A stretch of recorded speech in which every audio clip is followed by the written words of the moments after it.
Welcome friends, welcome to our channel Chhayataru. আমাদের channel ছায়াতরুতে তোমাদের সকলকে স্বাগত। যারা এখন আমাদের চ্যানেলকে সাবস্ক্রাইব করনি তারা কাইন্ডলি আমাদের চ্যানেলটাকে সাবস্ক্রাইব করে নাও। যদি আমাদের ভিডিওস ভালো লেগে থাকে অবশ্যই লাইক করো, শেয়ার করো এবং কমেন্ট করো। যদি কোনো ডাউট হয় অবশ্যই নিচে কমেন্ট করো। এবং তোমরা জানো যে আমরা আমাদের ওয়েবসাইটকে লঞ্চ করেছি। তো ওয়েবসাইটের নাম কি হচ্ছে ছায়াতরু CHHAYATORU.in। তো এই ছায়াতরু.in এ যাও তোমরা যারা পরীক্ষা দিতে চাও।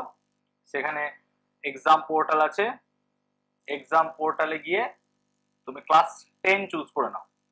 ঠিক আছে, ক্লাস 10 এর পর তোমরা দেখবে সেখানে পরীক্ষা শুরু হয়ে যায়। সেখানে এমসিকিউ পরীক্ষা আছে, সেই এমসিকিউ পরীক্ষাগুলো তোমরা সবাই যারা দিতে ইচ্ছুক তারা সকলে দাও। আর এক্সাম পোর্টাল দেওয়ার আগে তোমরা অবশ্যই লগ ইন করে নিও। ঠিক আছে, লগ ইন কিভাবে করবে না, তো তোমরা মাই অ্যাকাউন্টে যাবে। সেই মাই অ্যাকাউন্টে গেলে পরে ওখানে একটা অপশন পাবে register, but not a member yet, register now. Not a member yet, register নাও, এটাতে ক্লিক করে একটা ফর্ম পাবে। ঠিক আছে, সেই ফর্মটা ফিল আপ করো। ফর্মটা ফিল আপ করলে পরে তোমরা লগ ইন বা সাইন আপ করে নেবে। ঠিক আছে, তারপর সমস্ত পরীক্ষা তোমরা দিতে পারবে। ওকে, তো সকলে যাও পরীক্ষা দাও ভালো মতো করে। ঠিক আছে, ওকে। তো আজকে দেখো ক্লাস 10 এর যে চ্যাপ্টারটা ইম্পর্টেন্ট আমরা করাবো, আগের দিন তো করেছিলাম তোমাদের আমি পরিবেশের জন্য ভাবনা। ঠিক আছে, তো আজকে যেটা করাবো সেটা হচ্ছে গ্যাসের আচরণ। ঠিক আছে, তো চলো সকলে দেখি গ্যাসের আচরণ চ্যাপ্টারটা। ঠিক আছে, যদি কোনো সমস্যা হয় অবশ্যই জানাবে। ঠিক আছে, আর কোন কোন চ্যাপ্টার তোমাদের আগে দরকার সেটা আমাকে বলবে। সামনে মাধ্যমিক 2022, এটা মাধ্যমিক 2022 এর জন্য নয়, মাধ্যমিক 2023 যারা দিচ্ছে তাদের জন্য। ঠিক আছে, আর যদি আমার কাছে ভর্তি হতে চাও তোমরা ক্লাস 7 থেকে ক্লাস 12 ভর্তি চলছে, তো অবশ্যই আমার সঙ্গে যোগাযোগ করো। আমাদের ওয়েবসাইটে যাও, ওয়েবসাইটে সমস্ত কিছু ডিটেল পেয়ে যাবে। ঠিক আছে, ক্লাস 7, ক্লাস 8, ক্লাস 9, ক্লাস 10। ঠিক আছে, চলো। তো দেখো গ্যাসের আচরণ যে চ্যাপ্টারটা আছে আমরা দেখবো এই গ্যাসের আচরণে আগে কি কি পড়তে হয়। আমি তোমাদেরকে একটা কথা বারবার বলে দিই, যে কোনো একটা চ্যাপ্টার পড়ার আগে শুনে নাও যে চ্যাপ্টারে কি কি পড়তে হয়, তাহলে তোমার কি হবে অনেকটা চ্যাপ্টার কভার আপ হয়ে যায়, তাই না? তো দেখো এখানে যে চ্যাপ্টারটা আমি একটু বারবার মুছছি, কারণ কি এতে আমার জল দেওয়া আছে। ঠিক আছে, তো এই কারণে একটু বারবার হাত দিয়ে করে নিচ্ছি, একটু শুকিয়ে যাক। ওকে, তো দেখো গ্যাসের আচরণ। ঠিক আছে, এই চ্যাপ্টারে আমরা পড়বো কি কি সেটা একটু আগে দেখে নিই। তো গ্যাসের আচরণ চ্যাপ্টারে প্রথমে পড়বো হচ্ছে গ্যাসের ধর্ম। ধর্ম কোনগুলো, যেমন ধরো একটা হচ্ছে গ্যাসের চাপ, তারপর হচ্ছে গ্যাসের ব্যাপন। ঠিক আছে, তারপর হচ্ছে সংকোচন প্রসারণশীলতা ইত্যাদি সব। সংকোচন বা প্রসারণশীলতা আশা করি দেখতে পাচ্ছ তোমরা ভালো করেই। যদি কোনো সমস্যা হয় তাহলে আমাকে বলবে। আগের দিনের যে ক্লাসটা পেয়েছিলে তার থেকে বোধহয় একটু বেটার হবে। ঠিক আছে, আচ্ছা ধর্ম হয়ে গেল। ধর্মের পর আমরা পড়বো কি গ্যাসের বিভিন্ন রকমের সূত্র। সূত্রের মধ্যে কি কি পড়বো আমরা, সূত্রের বিবৃতি পড়বো, তার গাণিতিক রূপ পড়বো প্রত্যেকটা সূত্রের। হ্যাঁ, গাণিতিক রূপ, ঠিক আছে, সরি, গাণিতিক রূপ পড়বো এবং সেই সূত্রের কনসিকুয়েন্সলি বা তাই সেই সূত্রেরই লেখচিত্রগুলো পড়বো আমরা। লেখচিত্র কি কি আছে, ঠিক আছে। তারপর আমরা কি পড়বো, অঙ্ক পড়বো। এই চ্যাপ্টার থেকে অঙ্ক কিন্তু মাধ্যমিকে দেবেই, একদম ম্যাক্সিমাম অঙ্ক দেয় তোমাদের। ঠিক আছে, তো অঙ্ক করব এবং আনুষঙ্গিক যদি কিছু এক্সট্রা থাকে সেই এক্সট্রাগুলো পড়াশোনা আমরা করবো। এক্সট্রার মধ্যে অনেক কিছু জানো তোমরা, আমি করাই। তো এই হচ্ছে আমার চ্যাপ্টারের সিনারিও। চ্যাপ্টারের ধর্ম পড়বো গ্যাসের আচরণের, তারপর গ্যাসের সূত্রগুলো পড়বো, তারপর অঙ্ক করবো। চ্যাপ্টার কমপ্লিট, এক্সট্রা ক্লাস যা আছে, এক্সট্রা যেটুকু আছে সেটুকু পড়বো। ঠিক আছে, তো প্রথমে দেখো পড়ি যেটা হচ্ছে সেটা হচ্ছে গ্যাসের ধর্ম। আশা করি সকলে টুকে নিচ্ছ তোমরা, এগুলো খাতায় একটু টুকে নিও। আর ঠিক আছে, এই ক্লাসটা শুধুমাত্র যে ক্লাস 10 এর জন্যই নয়, যারা কম্পিটিটিভ পড়ছো তাদের জন্য অবশ্যই। ঠিক আছে, এটা মাথায় রাখবে, কারণ কম্পিটিটিভে আমাদের এখান থেকে অনেক কোয়েশ্চেন্স আছে, সেই কোয়েশ্চেন্স গুলো কিন্তু তোমরা সলভ করতে পারবে যদি এটা ভালো করে একটু পড়ো। ঠিক আছে, তো দেখো গ্যাসের ধর্ম বলতে কি বোঝায়, গ্যাস আর বায়ুমণ্ডলের মধ্যে পার্থক্য কি, what is the main difference. তো দেখো একটা প্রধান যে পার্থক্য সেটা হচ্ছে কি না, তো বায়ুমণ্ডল মানে কি খোলা অবস্থায় যা আছে তাই, এভরিথিং, সবকিছু বায়ুমণ্ডল, এর মধ্যে বায়ু আছে।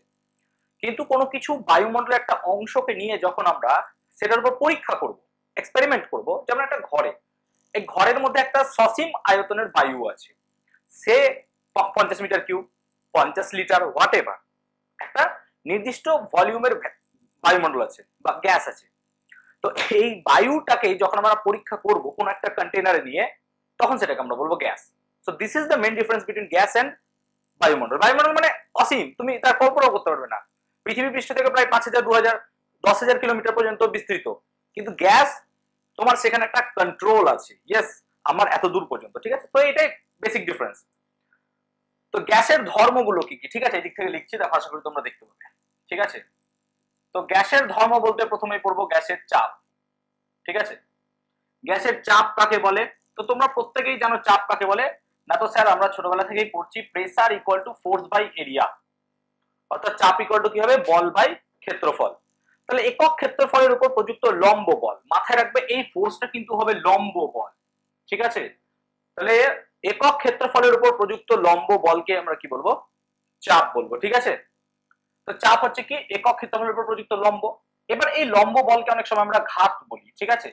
তো চাপ মানে অনেক সময় লেখা যায় ঘাত বাই ক্ষেত্রফল। তো কি বললাম, এই লম্ব বলকে অনেক সময় আমরা কি বলি, ঘাত, সেজন্য চাপ মানে কি লেখা যায়, ঘাত বাই ক্ষেত্রফল, ঠিক আছে।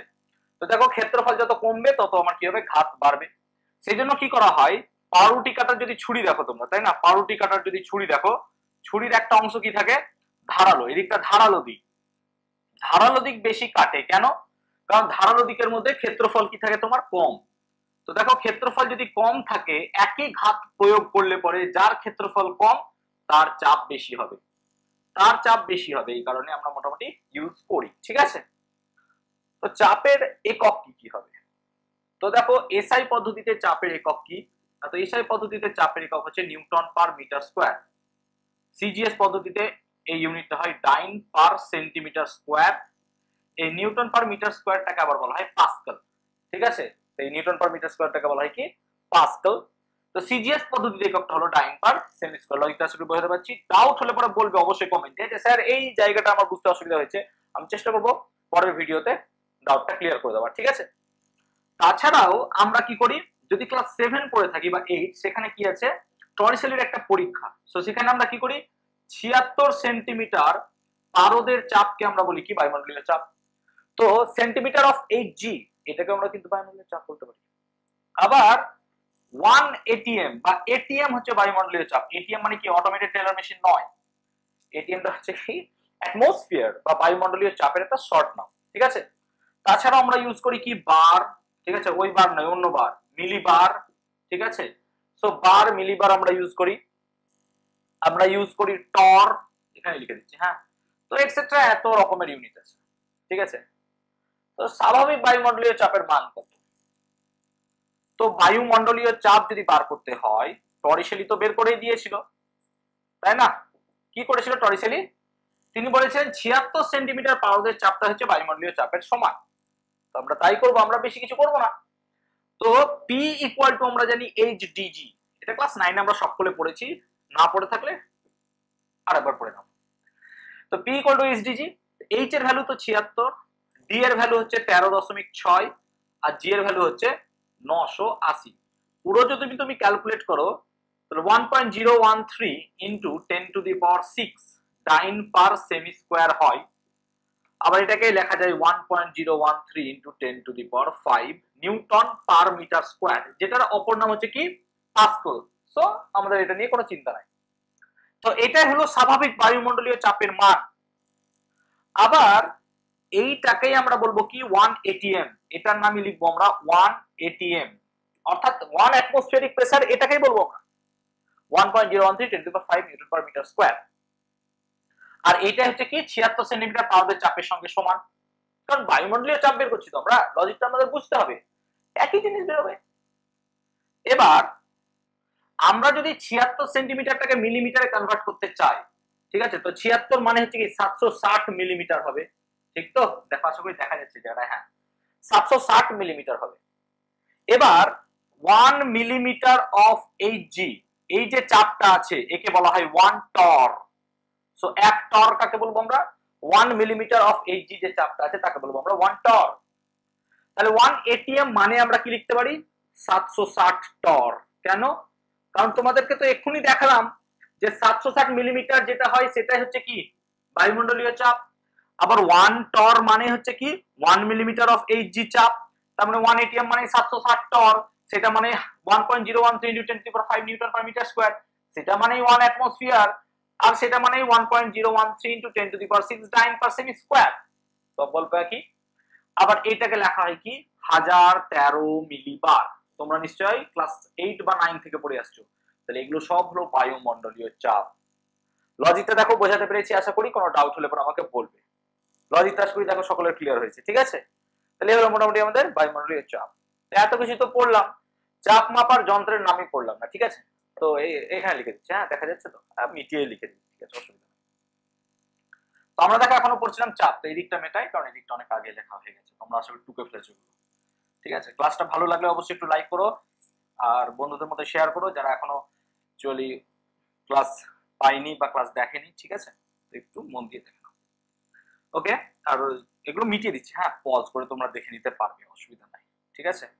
ক্লাসটা দেখো, আশা করি তোমাদের ভালো লাগবে ক্লাসটা, ঠিক আছে? অনেক ডিটেল কভার করবো। তো যাই হোক, যেটা বলছিলাম যে বায়ুমণ্ডল চাপ মাপার যন্ত্রের নাম কি? দেখো বায়ুমণ্ডলীয় চাপ, যদি আমি এখানে বায়ুমণ্ডল লিখি, বায়ুমণ্ডলীয় চাপ মাপার যন্ত্রের নাম হচ্ছে ব্যারোমিটার বা ফরটিনের ব্যারোমিটার, এটাকে আমরা ব্যারোমিটার বলবো। আর গ্যাসের চাপ মাপার যন্ত্রের নাম, গ্যাস লিখলাম, হ্যাঁ, গ্যাসের চাপ মাপার যন্ত্রের নাম হচ্ছে ম্যানোমিটার। অনেক পরীক্ষায় এই প্রশ্নটা দেয়, চাকরির পরীক্ষাতেও দেয়, আমাদের মাধ্যমিকে তো কমন কোশ্চেন, যে গ্যাসের চাপ মাপার যন্ত্রের নাম কি? তো স্যার গ্যাসের চাপ মাপার যন্ত্রের নাম হচ্ছে কি? ম্যানোমিটার, ওকে? তো এই ম্যানোমিটারটা দেখতে কেমন হয়? ধরো এখানে কোনো একটা জায়গায় আবদ্ধ গ্যাস আছে, ঠিক আছে? এই আবদ্ধ গ্যাসের এখান থেকে একটা ইউ নল আছে, একটা ইউ নল, ওকে ওকে ওকে। এবার দেখো এখানে তোমার কিছুটা পরিমাণ পারদ আছে, তাহলে এতদূর পর্যন্ত পারদটা একই লেভেল পর্যন্ত থাকবে, কারণ পারদ এক লেভেলে সবসময় থাকতে চায়। জলের সমোচ্চশীলতা বা তরলের সমোচ্চশীলতা ধর্ম ক্লাস 9 এ পড়েছো তোমরা, সমোচ্চশীলতা ধর্ম, ঠিক আছে? ক্লাস 8 এও আছে সমোচ্চশীলতার ধর্ম, কার হয়? তরলের হয়, ওকে? তো যাই হোক, এবার এখানে ধরো কিছু পরিমাণ গ্যাস আমি এদিক দিয়ে ঢোকাচ্ছি, এদিক দিয়ে গ্যাস ঢোকাচ্ছি। যদি এদিক দিয়ে গ্যাস ঢোকাই আমি, তো গ্যাসটা এখানে যেতে যেতে এখানেও তো আসবে এবং এখানে একটা প্রেসার ক্রিয়েট করবে। তো এই নলে পারদের মধ্যে যখন গ্যাস প্রেসার ক্রিয়েট করবে, তখন এই পারদটা কি হবে? সামান্য পরিমাণ নিচে নেমে যেতে চাইবে, আর এখানকার পারদ কিছুটা উঠবে। এবার দেখো এই আগে যে লেভেল, এই লেভেল ধরো এই লেভেল পর্যন্ত, অর্থাৎ এত দূরে এখানে পারদ আছে, তাহলে এই পারদ আর এইখানে যে উঁচু পারদ আছে, এই পারদের যে ওজন, সে এই গ্যাসের চাপ বা এখানকার যা পারদের চাপ, চাপ লিখে দাও, ওজন না লিখে, যা চাপ এখানে গ্যাসের যা চাপ আছে তার সঙ্গে সমান, তবেই তো ব্যালেন্সড হয়ে আছে। কারণ একই লেভেল, এ বি এই লেভেলটা একই লেভেল, একই লেভেলে কি হয়? গ্যাসের চাপ সমান হয়, একই লেভেলে গ্যাসের চাপ কি হয়? সমান হয়। তাহলে এখন এইটুকু পার্থক্য যদি বার করতে পারি বা এইটুকুর মান যদি জানি, তাহলে আমি এখান থেকে কি বার করতে পারবো? গ্যাসের চাপ বার করতে পারবো। আমি যদি আরো বেশি গ্যাসের চাপ দিই, এটা আরো উঁচুতে উঠবে, তাহলে এখানে যদি শুধুমাত্র এইচ এর মান জানি, তাহলে বের করে দিতে পারবো। এবারে এই ম্যানোমিটার দু রকমের হয়, এইটা যদি উপরের দিক বন্ধ থাকে, এই জায়গাটা যদি ম্যানোমিটার বন্ধ থাকে, এটাকে বলা হয় বদ্ধমুখ। তাহলে একটা হচ্ছে বদ্ধমুখ ম্যানোমিটার, আর একটা হচ্ছে মুক্ত। মুক্ত মানে দিকটা খোলা, এদিকে কিছু নাই, এটা পুরোপুরি ওপেন। এই হচ্ছে আমাদের ম্যানোমিটারের গঠন। তো ম্যানোমিটারের সাহায্যে এইচ যদি আমরা জেনে নিই, তাহলে আমি এখানে কি বার করতে পারবো? পি সমান তো আমাদের সম্পর্ক জানাই আছে, HDG. So after applying HDG we can find out the actual pressure of that gas, okay? So এখানে আমরা দেখতে পেলাম গ্যাসের চাপ সম্বন্ধে ডিটেল আলোচনা, তাই না? এবার করব গ্যাসের ব্যাপন। ব্যাপন কাকে বলে? দেখো গ্যাসের ব্যাপন, গ্যাসের একটা ধর্ম, এবং এটা বিশালভাবে বা একটা ব্যাপকভাবে প্রমাণ করে যে গ্যাস সব সময় গতিশীল। তো দেখো যেটা বলছিলাম আমরা, ব্যাপন, ব্যাপন কাকে বলে? তো ব্যাপন অ্যাকচুয়াল প্রমাণ করে যে কোনো গ্যাস সত্যি গতিশীল, ঠিক আছে? এটা ব্যাপন। কারণ কি, কোনো একটা জায়গায় যদি আমরা ধূপকাঠি জ্বালাই, ধূপকাঠি জ্বালাই, ঠিক আছে, সিগারেট, ধূপকাঠি, হোয়াটএভার, সেটা যে কোনো জায়গায় ঘরের সর্বত্র ছড়িয়ে পড়ে, এবং এটাই প্রমাণ করে যে গ্যাস সর্বদা গতিশীল। তাহলে এই কোশ্চেনটা আমাদের কোনদিন দেয় যে গ্যাস সর্বদা যে গতিশীল, তার একটা বিশেষ ধর্মের নাম করো, দ্যাট উইল বি ব্যাপন, ওকে? সো ব্যাপন হচ্ছে সেই ধর্মটা। ব্যাপন কাকে বলে? তো যদি আমরা প্র্যাকটিক্যালি দেখতে চাই, তো প্র্যাকটিক্যালি আমরা দেখতে পারবো একটা বিকার বা একটা তোমাদের গামলার মধ্যে জল নিলাম, সাদা জল, সিম্পল, কোনো রং টং দেওয়া নাই। এবার এর ভিতরে একটা কালি ফেলে দাও, নীল কালি, লাল কালি। কালিটা দেখবে সামান্য পরিমাণে এখানে থাকতে থাকতে কিছুক্ষণ পর দেখবে নিজে নিজে চারিদিকে ছড়িয়ে গেছে, এবং একটা টাইম পর কি হয়ে গেছে? সব জায়গায় কালি বা নীল বা লাল রং সমান হয়ে গেছে। কেন হলো? ডিউ টু ব্যাপন।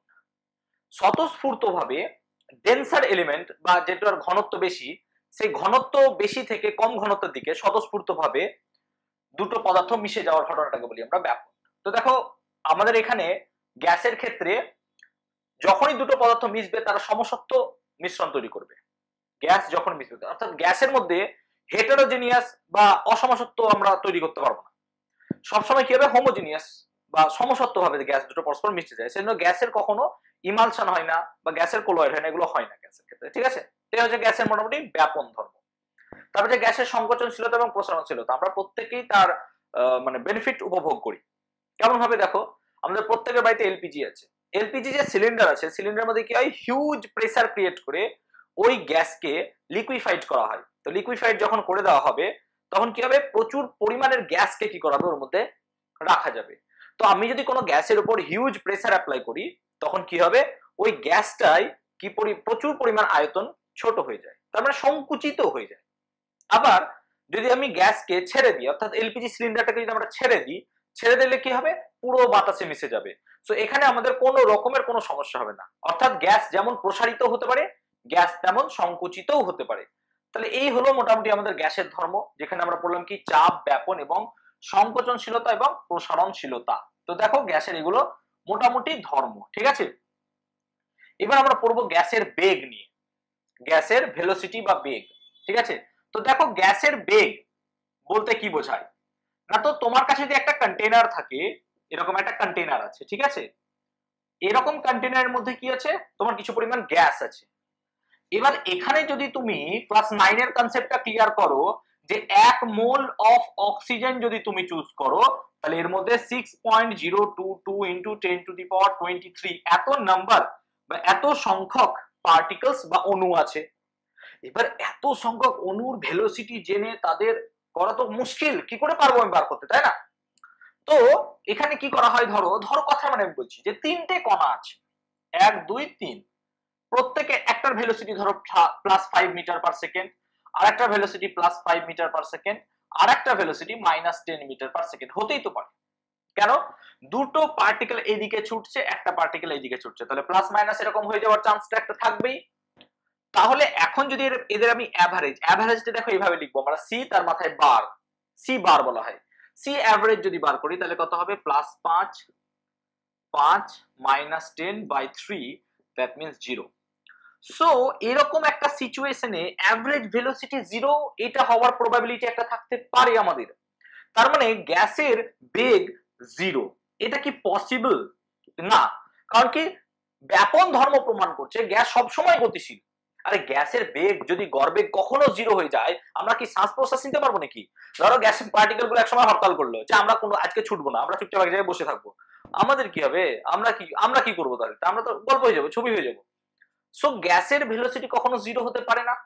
তো অ্যাভারেজ ভেলোসিটির কনসেপ্ট আমরা এখানে কোনো গন্ডগোল হচ্ছে, যে তার অ্যাভারেজ ভেলোসিটি 0 হওয়ার যদি প্রবাবিলিটি থাকেও, সেই তত্ত্ব আমাদেরকে খারিজ করতে হবে, কারণ এটা কখনো পসিবল নয়।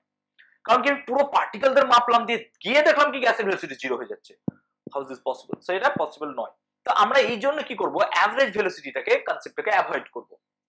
আমরা কি করতে পারি, আমরা ধরো এখানে কি করলাম, যে সবগুলো স্কোয়ার করলাম, তাহলে এর ভেলোসিটি c1, এর ভেলোসিটি c2, এর ভেলোসিটি যদি c3 হয়, তাহলে c যদি আমি স্কোয়ার করে তার অ্যাভারেজ চুজ করি, তার অ্যাভারেজ চুজ করছি, তাহলে কি হবে, c স্কোয়ার এর অ্যাভারেজ, দেখো কথাটা দেখো, c স্কোয়ার এর অ্যাভারেজ। তো যদি c স্কোয়ার এর অ্যাভারেজ চুজ করি তাহলে এরকম দাঁড়ায়।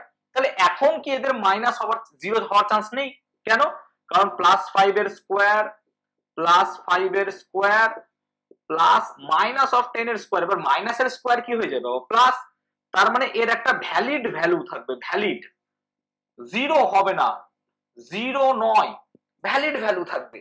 তার মানে c স্কোয়ার এর অ্যাভারেজ করলে আমাদের 0 আসবে না।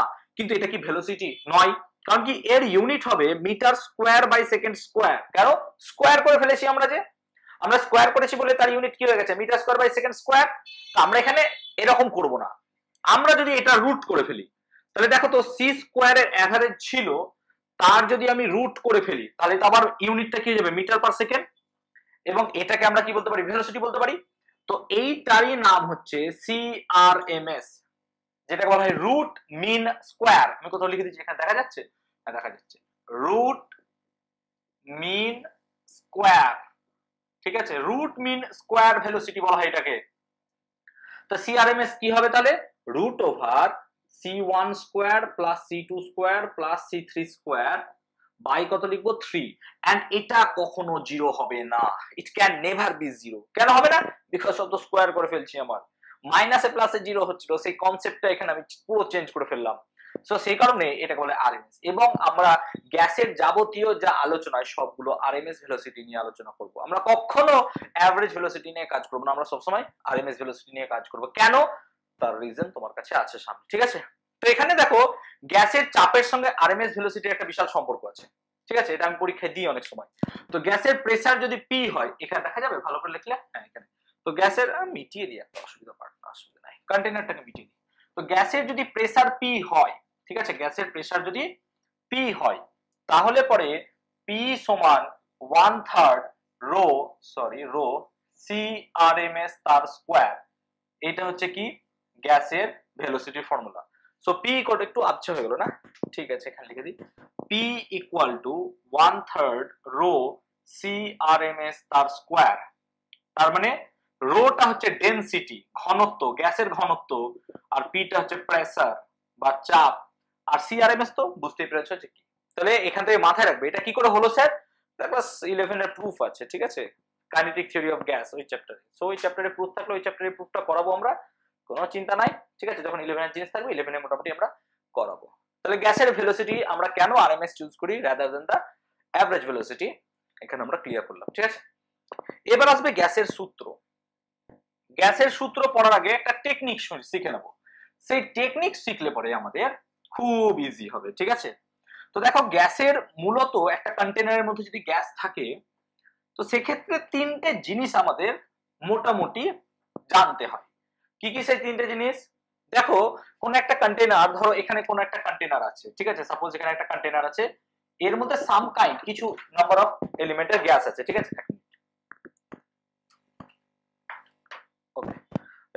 তো এখানে কিছু নাম্বার অফ এলিমেন্টের গ্যাস আছে, ঠিক আছে?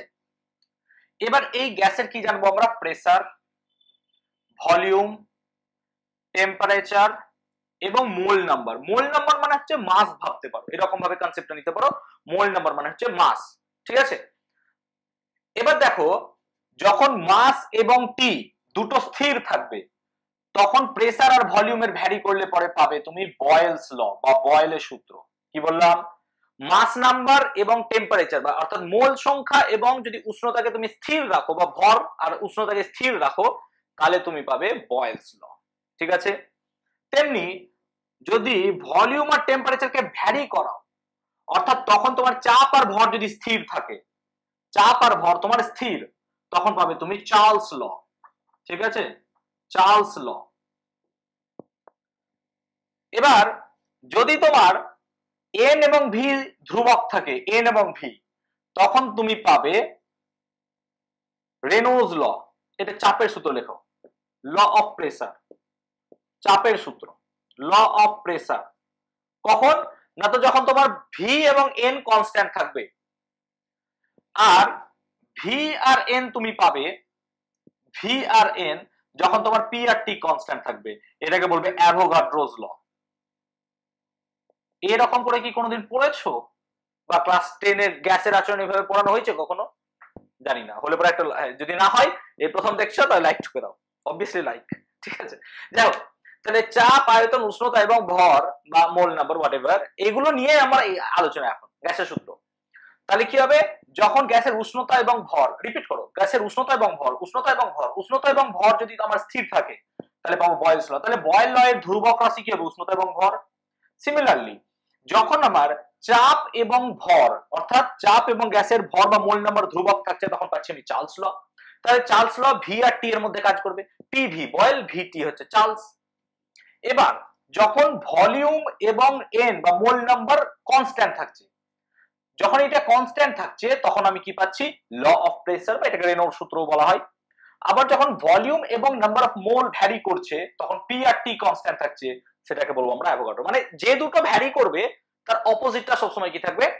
কনস্ট্যান্ট। এই হচ্ছে আমাদের মোটামুটি গ্যাসের সূত্র। আশা করি এটা তোমার ভালো লেগেছে ছকটা, ঠিক আছে। তো এবার দেখো প্রথমেই পড়বো পি ভার্সেস ভি, মানে হচ্ছে বয়েলস ল। এটা খাতায় অবশ্যই টুকে নাও, খুব ইম্পর্টেন্ট, ঠিক আছে, যেটা আমি এক্ষুনি বোঝালাম তোমাদেরকে। যদি বুঝতে অসুবিধা হয় কমেন্ট করে দেবে, সে তো কমেন্ট ফিল ফ্রি যে কমেন্ট বক্সকে ইউজ করো। তো বয়েলস ল পড়বো আমরা, বয়েলের সূত্র, বয়েলের সূত্র, ঠিক আছে, বয়েলের সূত্র।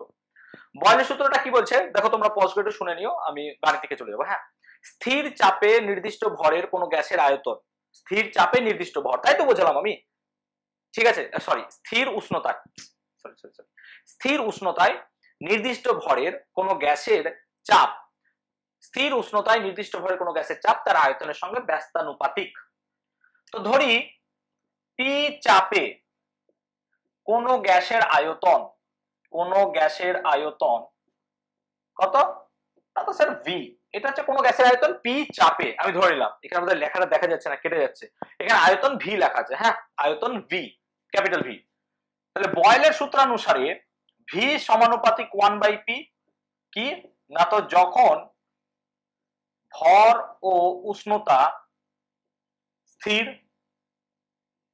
তাই না, ভি সমানুপাতিক 1/p, তাহলে ভি সমান বা ভি সমান কে ইন্টু 1/p, কে হলো সমানুপাতিক ধ্রুবক, সমানুপাতিক ধ্রুবক, তাহলে পিভি সমান কি হলো কে। এখন P1 ও P2 চাপে কোন গ্যাসের আয়তন V1 ও V2 হলে P1 V1 equal to P2 V2 equal to K, এটি হলো বয়েলের সূত্রের গাণিতিক রূপ। তাহলে বয়েলের সূত্রটা তো আমি বিবৃতি তোমাদের করেই দিলাম, আর গাণিতিক রূপটা আমি করে দিলাম, সূত্রের গাণিতিক রূপ দেখো এটা করে দিলাম আমি। তাহলে ভি সমান কে ইন্টু 1/p, কারণ সমানুপাতিক তুলে একটা কে আসে, আমাদের জানি আমরা কে হলো সমানুপাতিক ধ্রুবক, তাহলে পিভি সমান কে হয়ে গেল। এটা মানে বোঝায় গ্যাসের চাপ এবং আয়তনের গুণফল সর্বদা ধ্রুবক। উদাহরণ দিচ্ছি, অসুবিধা নাই। তোমার কাছে 5 লিটার গ্যাস ছিল, তার চাপ ছিল 10 অ্যাটমসফিয়ার, তার মানে তার গুণফল হচ্ছে 50 লিটার অ্যাটমসফিয়ার, ঠিক তো, 50 হয়ে গেল। এবার ধরো তোমার চাপটা কোনো কারণে কমে 5 হয়ে গেল, তাহলে এইটা সব সময় 50ই থাকবে, অর্থাৎ গুণফলটা সব সময় ধ্রুবক থাকবে, তাই তো বলছে চাপ আর আয়তনের গুণফল ধ্রুবক না, কি গল্প এসব, চাপ আয়তনের গুণফল একই থাকবে, এখানে 50 এখানে 50 হতে হবে, এখানে যদি 50 হতে হয় তাহলে এখানে কত হতে হবে 10, তো 10 ইন্টু 5 করলেই 50 হয়। এই হচ্ছে সম্পর্ক, অর্থাৎ গ্যাসের চাপ বাড়ালে তোমার কি হবে, আয়তন কমবে, ঠিক আছে, গ্যাসের চাপ বাড়লে তোমার আয়তন কমবে, ঠিক আছে, আর চাপ কমালে আয়তন বাড়বে। তাহলে এই হচ্ছে বয়েলের সূত্রের গাণিতিক রূপ।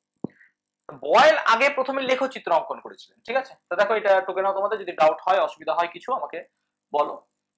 তো বয়েলের সূত্রের লেখচিত্র এবার দেখবো আমরা। তো পি আর ভি তো ভ্যারি করছে, তাহলে চলরাশি আমরা দুটো পেয়ে গেছি বয়েলের সূত্রের, পি এবং ভি হচ্ছে বয়েলের সূত্রের চলরাশি, ওকে। তাহলে এখন যদি দেখি আমরা পি ভার্সেস ভি লেখচিত্র, ঠিক আছে, তাহলে কেমন হবে দেখো, তাহলে পি ভার্সেস ভি লেখচিত্রটা হয় এরকম। এই লেখচিত্রটার নাম হচ্ছে সমপরাবৃত্তাকার, সমপরাবৃত্ত, সমপরাবৃত্ত, ঠিক আছে, পি ভার্সেস ভি। এছাড়াও বয়েলের সূত্রে অনেক লেখচিত্র হয়, কেমন, এটা ধরো পিভি ভার্সেস পি লেখচিত্র, এই লেখচিত্রটা কেমন হবে, পি অক্ষের সমান্তরাল, কারণ পিভি গুণফল সর্বদা ধ্রুবক, তো পিভি গুণফল যদি সর্বদা ধ্রুবক থাকে তুমি পি যতই বাড়াও কমাও পিভির তো কোনো চেঞ্জ আসবে না। সিমিলারলি তোমার যদি পিভি ভার্সেস ভি লেখচিত্র আঁকা হয় তাহলে সেই লেখচিত্রটা এরকম হবে, পিভি ভার্সেস ভি। এবার যদি আমরা পি ভার্সেস পিভি আঁকি তাহলে কেমন হবে, স্যার জাস্ট উল্টে যাবে লেখচিত্র, এরকম হবে। সিমিলারলি ভি ভার্সেস যদি পিভি লেখচিত্র আঁকি সেই লেখচিত্রটাও সেম আসবে, পিভির সঙ্গে সমান্তরাল, এইরকম যেমন ছিল এই লেখচিত্রটা জাস্ট উল্টে যাবে। তাহলে পি ভার্সেস ভি এরকম অনেক লেখচিত্র আমরা দেখলাম। লাস্ট আমরা একটা দেখবো পি ভার্সেস 1/v, এই লেখচিত্রটা হচ্ছে মূল বিন্দুগামী সরলরেখা। দেখো P equal to K into 1/v, P K যদি y অ্যাক্সিস, 1/v কে যদি x অ্যাক্সিস ধরে নাও, তাহলে y ইকুয়াল টু mx হয়, এবং y ইকুয়াল টু mx মানে হচ্ছে কি মূল বিন্দুগামী সরলরেখা। তো p ভার্সেস 1/v লেখচিত্রটা মূল বিন্দুগামীর মতো হচ্ছে, তাই না? লজিকটা আসলে বুঝাতে পেরেছি সকলকে? দেখতে সুবিধা হচ্ছে তো নাকি? অসুবিধা হলে পরে আমাকে জানাবে, ঠিক আছে? তাহলে এই হলো মোটামুটি আমাদের বয়েলের সূত্র, ঠিক আছে? তবে অঙ্কগুলো একদম শেষে করব, ঠিক আছে? আগে চ্যাপ্টারটা একটু থিওরি পড়ে নিই। ওকে, তোমাদের ক্লাস ভালো লাগলে অবশ্যই কমেন্ট করো, লাইক করো একটু, ঠিক আছে? ধৈর্য ধরে এবং পড়ো। আর যদি ভর্তি হওয়ার জন্য মাধ্যমিকে ক্লাস 10 বা ক্লাস 9 এর ভর্তি হওয়ার জন্য কোনো প্রয়োজন হয়, অবশ্যই যোগাযোগ করো। আমাদের ওয়েবসাইটে যাও ছায়াতরু.in, এবং আমাদের ওয়েবসাইটে এমসিকিউ টেস্ট চলছে, তার সঙ্গে সঙ্গে ওয়েবসাইটে কোশ্চেন অ্যানসার আপলোড করা হয়েছে, ঠিক আছে? কিছু ইম্পর্টেন্ট কোশ্চেন গুলো তুমি দেখবে স্টাডি ম্যাটেরিয়াল বলে আছে। স্টাডি ম্যাটেরিয়াল মানে ক্লাস 10 এ যাবে তুমি, ক্লাস 10 এর নিচের দিকে দেখবে স্টাডি ম্যাটেরিয়াল থাকবে, ঠিক আছে? ক্লাস 10 তোমার যেহেতু ক্লাস 10 এ ঢুকে গেলে তুমি সব পেয়ে যাবে, ঠিক আছে? এই হলো বয়েলের সূত্র। তাহলে পি ভার্সেস ভি। এবার পড়বো ভি ভার্সেস টি, মানে কি চার্লসের সূত্র।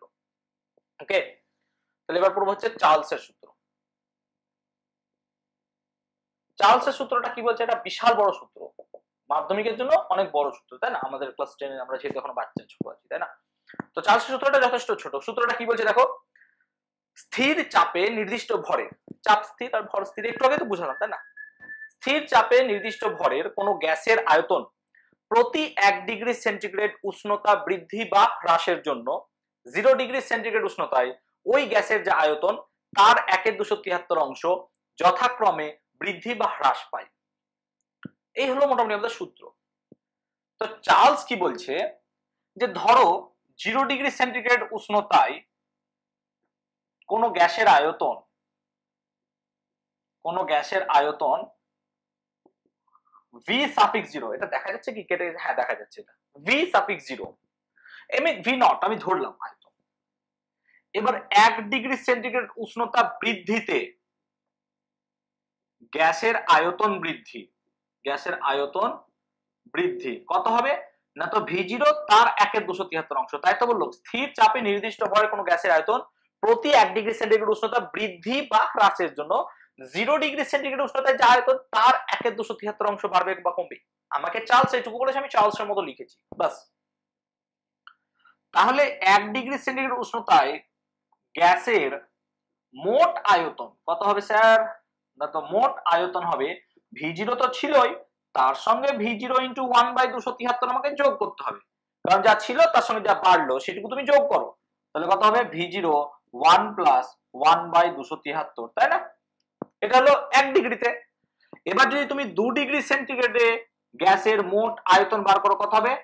ভি0 1 প্লাস 2/273, কারণ দুগুণ হবে, 1 গুণে 1 বাড়বে, 2 গুণে 2 গুণ বাড়বে, তাই না? তাহলে এমনি করে যদি তুমি টি ডিগ্রি সেন্টিগ্রেডে দেখো, টি ডিগ্রি সেন্টিগ্রেড উষ্ণতায় গ্যাসের মোট আয়তন, আমি এটাকে লিখছি ভি সাফিক্স টি, এটাকে লিখছি আমি ভি সাফিক্স টি। তাহলে V suffix T equal to কত হবে? ভি0 1 প্লাস টি/273, এবং এটি হলো চার্লসের সূত্রের গাণিতিক রূপ। তাহলে V suffix T equal to ভি0 1 প্লাস টি/273, এটা হচ্ছে চার্লসের সূত্রের গাণিতিক রূপ। বুঝতে অসুবিধা হলে আমাকে বলবে অবশ্যই, ঠিক আছে? এই হচ্ছে চার্লসের সূত্রের গাণিতিক রূপ। এবার এইটাকে নিয়ে একটু আমি আলোচনা করি। তো দেখো ভি ইকুয়াল টু আমি যদি লিখি ভি0 1 প্লাস টি/273, আমি সিম্পলি এখানে কিছু করিনি, আমি জাস্ট ভিটাকে এরকম ভাবে লিখেছি, তাই না? এবার ধরো উষ্ণতা যদি হ্রাস হয়, ভিটি লেখো না, উষ্ণতা যদি হ্রাস হয় তাহলে টি এর জায়গায় মাইনাস টি লিখতে পারি। তো মাইনাস টি ডিগ্রি সেন্টিগ্রেড উষ্ণতায় কোন গ্যাসের আয়তন ইকুয়াল টু ভি0 1 মাইনাস টি/273, তাই না? মাইনাস হবে, প্লাসের মাইনাসের জায়গায় আর তো কিছু নাই, নাথিং এলস, প্লাসের জায়গায় মাইনাস হবে। সো এটা হলো আমাদের। তো আমরা যদি এই সূত্রটা নিয়ে আলোচনা করি, এই সূত্রটাকে নিয়ে যদি আমরা আলোচনা করি এবং দেখি, তাহলে আমাদের কাছে আছে স্যার ভিটি ইকুয়াল টু ভি0 1 প্লাস টি/273। এবার ঠিক আছে, যদি আমরা টি এর জায়গায় স্যার মাইনাস 273 বসাই এই ইকুয়েশন অনুযায়ী, আমি ইকুয়েশনটা মিটালাম না, হ্যাঁ এটা তো নেগেটিভের জন্য গেল, মিটিয়ে দিই একবারে লিখি, ঠিক আছে? তাহলে আমাদের কাছে আছে চার্লসের সূত্র V suffix t equal to V0 1 plus t by 273 1 plus t না এখন, ঠিক আছে, এই সূত্রটা আছে। নাও যদি আমি t এর জায়গায় -273 বসিয়ে দিই তাহলে V of -273 অর্থাৎ -273 ডিগ্রি সেন্টিগ্রেড উষ্ণতায় কোনো গ্যাসের আয়তন equal to V0 1 minus 273 by 273, that means V0 1 minus 1 equal to 0, অর্থাৎ -273 ডিগ্রি সেন্টিগ্রেড উষ্ণতায় কোনো গ্যাসের আয়তন কত হয়ে যাচ্ছে 0। আমি যদি t এর ভ্যালু -274 ডিগ্রি সেন্টিগ্রেড নিই, আমার ইচ্ছা, আমার পেন, আমি যা ইচ্ছা তাই করতে পারবো, তাহলে V -274 ইকুয়াল টু কত হবে V0 1 minus 274 by 273। if you look carefully to this, এইটা যদি তুমি কেয়ারফুলি একটু দেখো 274 বাই 273 একের থেকে নিশ্চয়ই বড়, 274 বাই 273 একের থেকে বড়, তুমি এক থেকে বাদ দিচ্ছ একের বড়, তার মানে এটা সামহাউ নেগেটিভ, তার মানে -274 ডিগ্রি সেন্টিগ্রেড উষ্ণতায় কোনো গ্যাসের আয়তন নেগেটিভ। Is it possible? কোনো কিছুর আয়তন কখনো নেগেটিভ হতে পারে? কখনোই পসিবল নয়। সো নেগেটিভ যেহেতু কখনো আয়তন হতে পারে না, তাই আমরা বলতে পারি -273 উষ্ণতাই সবচেয়ে কম উষ্ণতা এবং এর থেকে কম উষ্ণতা কোথাও পাওয়া যাবে না। সো -273 ডিগ্রি সেন্টিগ্রেড উষ্ণতাকে বলা হলো পরম শূন্য উষ্ণতা। কারণ কি, এর থেকে কম উষ্ণতা কোনো জায়গায় পাওয়া যায় না। সো পরম শূন্য উষ্ণতা কি হলো -273 ডিগ্রি সেন্টিগ্রেড উষ্ণতাটাকে আমরা বলবো কি পরম শূন্য উষ্ণতা, এবং এর থেকে কম উষ্ণতা আমরা কোথাও পাবো না। ক্লিয়ার হয়েছে? সো বুঝাতে পারলাম আমরা মোটামুটি পরম শূন্য উষ্ণতা ধারণাটা কিভাবে আসে। তো -273 ডিগ্রি সেন্টিগ্রেড উষ্ণতাটা এমন উষ্ণতা যে উষ্ণতায় গ্যাসের চাপ এবং আয়তন উভয়ই শূন্য হয়ে যায়। চাপ, আয়তন সব কি হয়ে যাবে 0। স্যার আয়তন 0 মানেটা কি? আয়তন 0 মানে কি সত্যি সত্যি গ্যাস 0 হয়ে যায়? তো গ্যাস গেল কোথায়? অ্যাকচুয়ালি গ্যাসকে যখন তুমি উষ্ণতা কমাবে তখন কি হয়, গ্যাস লিকুইফাই হতে আরম্ভ করে, তরলায়িত হতে আরম্ভ করে। তো যত তুমি টেম্পারেচার কমাবে গ্যাসের, সে তত লিকুইফাই হওয়ার চেষ্টা করবে। এবং -273 তো অনেক কম টেম্পারেচার, অনেক গ্যাস আছে যারা -50 60 70 100 এর 150 এর মধ্যেই লিকুইফাই হয়ে যায়, অর্থাৎ গ্যাস আর গ্যাস থাকে না, সেটা কি হয়ে যায় পুরোপুরি তরল হয়ে যায়। সেজন্য আমরা বলি তার আয়তন কি হয়ে যায় 0। অ্যাকচুয়ালি আয়তন 0 হয় না, এটা একটা ইম্পর্টেন্ট কোশ্চেন যে গ্যাসের আয়তন কি সত্যি সত্যি শূন্য হয়ে যায়? না, কোনদিন না। ঠিক আছে, লাইটটা বোঝাতে পারলাম আশা করি। কোনো সমস্যা হলে আমাকে বলবে, ঠিক আছে? ওকে, এবার দেখো এই -273 ডিগ্রি সেন্টিগ্রেডটা তো পেলাম আমরা 0, অর্থাৎ এর থেকে কোনো টেম্পারেচার কম পাওয়া সম্ভব নয়। এবার বিজ্ঞানী লর্ড কেলভিন কি করলেন, যে আমরা যদি এমন একটা স্কেল বানাই না, তো যে স্কেলের সর্বনিম্ন তাপমাত্রাটাই -273 হবে। তোমাকে যদি আমি একটা সেলসিয়াস স্কেল আঁকি, তাহলে এই হচ্ছে তার সেলসিয়াস স্কেলের,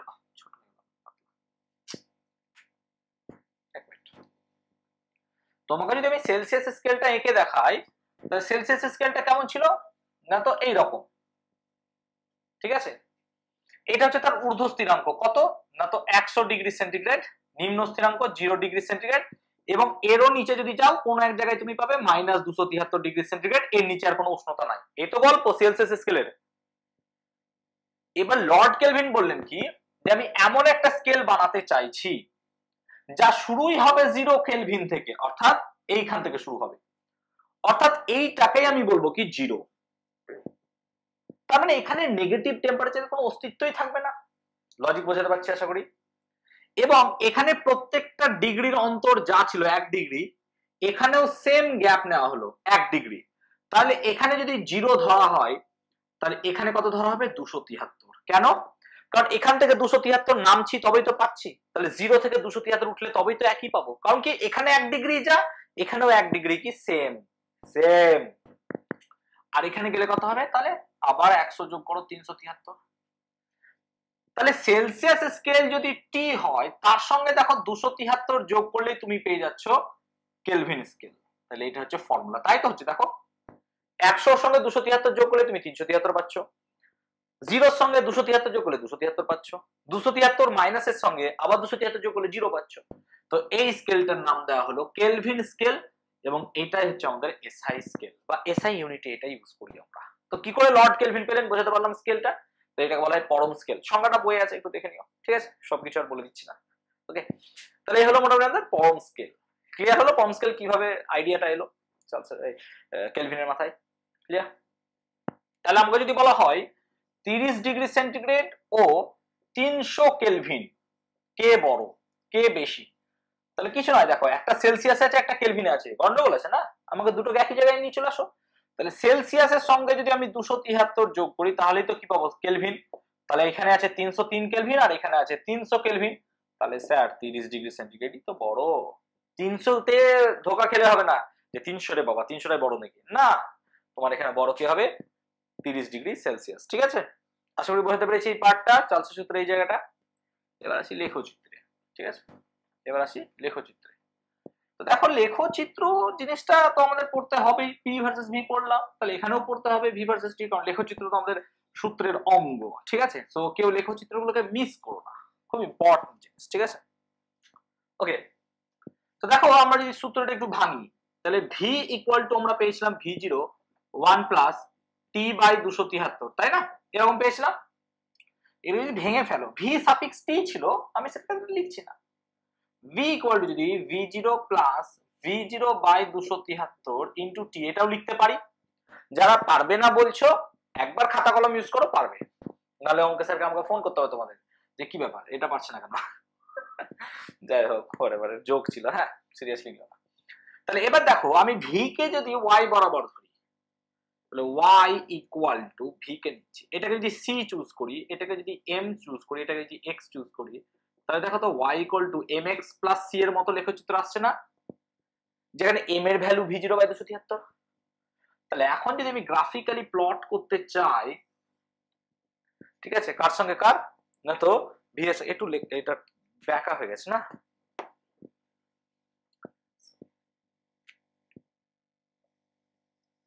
এবার আশা করি ঠিক আছে। দেখো তাহলে লেখচিত্রটাকে আমরা y equal to mx plus c এর মতো হবে, এরকম লেখচিত্র। অর্থাৎ এই লেখচিত্রটা হচ্ছে v equal to v0 1 plus t by 273।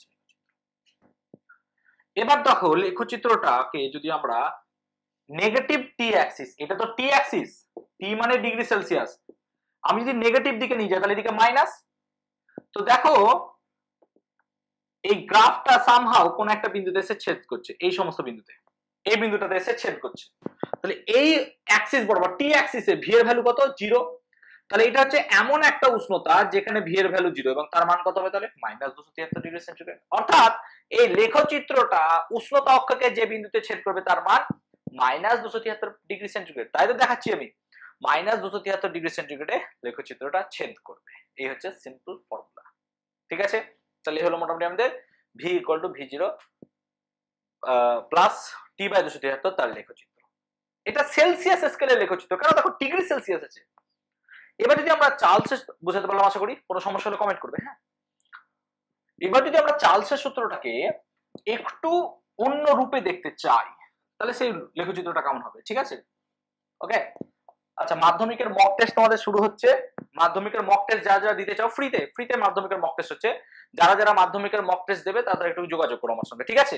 আমার ফেসবুক লিংক আছে, দেখবে, সৈয়দ ফজলে ইলাহি বলে সার্চ করবে, বা ছায়া তরু, ঠিক আছে, ছায়া তরু 97 বা ছায়া তরু বলে ফেসবুকে সার্চ করবে, তাহলেই দেখবে ফেসবুকে পেয়ে যাবে। আর ওয়েবসাইটে তোমার নাম্বার পেয়ে যাবে, ওয়েবসাইটে যাও, কন্ট্যাক্ট করে নিও, ঠিক আছে? যাক, এখানে দিচ্ছি না নাম্বার, ওয়েবসাইটে একটু যাও, একটু কষ্ট করো বাবা, ঠিক আছে? ওখানে ওয়েবসাইটে তাহলে আমার দেখতে হবে, আমি নিজে করেছি তো, তাই সবাইকে বলি এখন ওয়েবসাইটে যেতে। ওকে, তাহলে চার্লসের সূত্রটা দেখো, তাহলে আমরা পেয়েছিলাম v equal to v0 1 plus t by 273, এটা পেয়েছিলাম আমরা, তাই না? এবার এখানে দেখো যদি একটা কাজ করি আমরা, এটা যদি কাজ করে ফেলি তাহলে 273 প্লাস স্মল টি হবে, তাই না? তো 273 প্লাস স্মল টি বাই 273। এবার 273 প্লাস স্মল টি মানে কত? v0 into capital T by 273, কারণ তোমাদেরকে একটু আগে শিখিয়ে দিলাম ক্যাপিটাল টি মানে এই 273 প্লাস স্মল টি, তাই না? একটু আগে তাই পড়ালাম তো আমি। তাহলে এটা হচ্ছে v এর ফর্মুলা। এবার T1 ও T2 উষ্ণতায় কোন গ্যাসের আয়তন V1 ও V2 হলে আমরা কি লিখতে পারি? দেখো V1 এখানে এরপর এটা, হ্যাঁ এই লাইনটার পরে দিকে আসছি। V1 equal to V0 into T1 by 273 এবং V2 equal to V0 into T2 by 273। এই দুটো জিনিস আমরা লিখতে পারি। তাহলে এখন V1 বাই V2 সমান কি হবে দেখো, V0 by 273 into T1 by V0 by 273 into T2। তো V0 বাই 273 কাটলে V1 দেখা যাচ্ছে, হ্যাঁ V1 by V2 equal to T1 by T2 implies that V সমানুপাতিক ক্যাপিটাল T, এবং এটি হচ্ছে চার্লসের সূত্র পরম স্কেলে। তাহলে যদি চার্লসের সূত্র পরম স্কেলে প্রতিষ্ঠা করতে দেয়, দিস ইজ ইওর অ্যানসার। 3 মার্কসের কোশ্চেন দিতেই পারে মাধ্যমিকে। তাহলে হচ্ছে চার্লস সূত্র। তাহলে সূত্রটা কি হবে? স্থির চাপে নির্দিষ্ট ভরের কোন গ্যাসের আয়তন তার পরম উষ্ণতার সমানুপাতিক। আগে সূত্রটা কত বড় বলেছিলাম, সূত্রটা ছোট্ট হয়ে গেল, তাই না? এটাই বিউটি, এটাই ভালো। এবার লেখচিত্র আঁকো। তাহলে যদি V সমানুপাতিক ক্যাপিটাল T হয়, এটা চার্লসের সূত্র বলছে আমাকে V সমানুপাতিক ক্যাপিটাল T, তাহলে V সমান কি হবে? KT।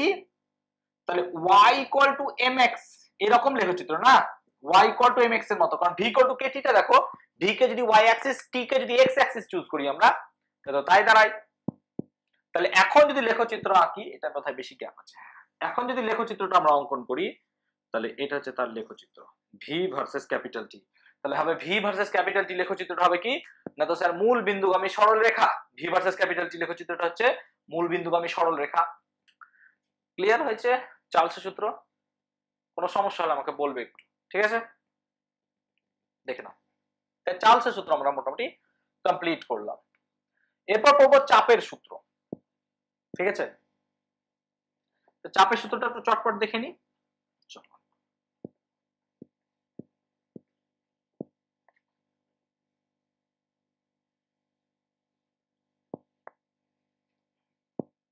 ঠিক আছে, চাপের সূত্র।